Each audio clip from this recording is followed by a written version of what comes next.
ಅಮ್ಮ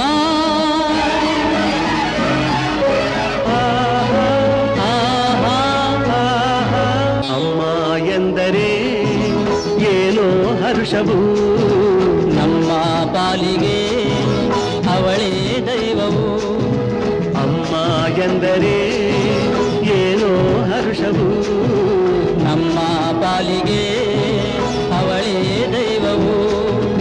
ಅಮ್ಮ ಎನ್ನಲು ಎಲ್ಲ ಮರೆತೆವು, ಎಂದು ಕಾಣದ ಸುಖವ ಕಂಡೆವು.